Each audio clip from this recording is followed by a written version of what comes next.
English is the necessity. बरं ना असं ना. ओ देवा जरा थंड घेवा. इथे खूप लोकांना इंग्लिश येत नाही. मग थोडं मराठीत घेवा. चालेल येतो. तुम्ही आम्हाला टोल देत नाही का नाही देत? तुम्हाला टोल द्यायला काय प्रॉब्लेम? आम्ही टोल देणार नाही. मग तुम्हाला पुढे जाता येणार नाही. मावशी हे असे ऐकणार नाही. मावशी हे बघ दोघं जण आमची वाट अडवतायत. कोण रे माझ्या पोरीने त्रास देत आहे? कोण ग ते? हा Kisan Dev. Oh my God, he is the Lord. हा Lord Kisna. Oh God, he is the Lord. Yes.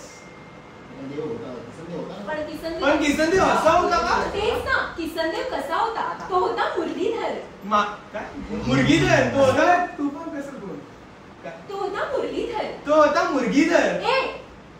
Muralidhar. हा तो होता मनमोहन. तो होता मनमोहन सिंग. अगं मावशे सिंग नाही ग, तो होता मनमोहन म्हणजे मन मोहून घेणारा. तोच मी लॉर्ड. आता पटापटा टोल द्या. आता पटापटा तुमच्या चला हंड्यात. आता पटापटा तुमच्या हंड्यातल्या लोणी द्या आणि इथून निघा. तुम्हाला लोणी सवय ना? हो. मग एक काम करा, ती वरती हंडी दिसते हा त्या हंड्यामध्ये लोणी ठेवू. तो हंडा फोडला तर त्यातलं सगळं लोणी तुमचं. ही हंडी आणि अजून थोडं वरती बांधा.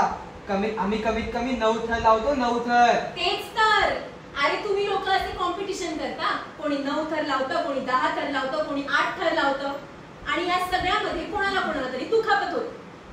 नाही कोणी 9 थर लावतं आणि हे सगळे कॉम्पिटिशन चालू असतं. कोणी 1.5 लाख देतं, त्याच्यासाठी 2 लाख देतं.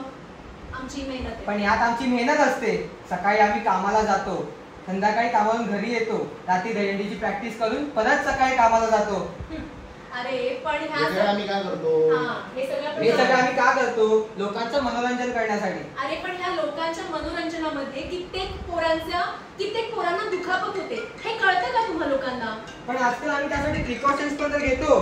ट्रेनवर हार्नेस आणि खाली ॲम्ब्युलन्स. अरे पण तरीही एक तरी वर्ष असं गेलंय का रे की जिथे कोणाला दुखापत झाली नाहीये? Good question. सुरुवात कधीपासून झाली तुम्हाला माहितीये का?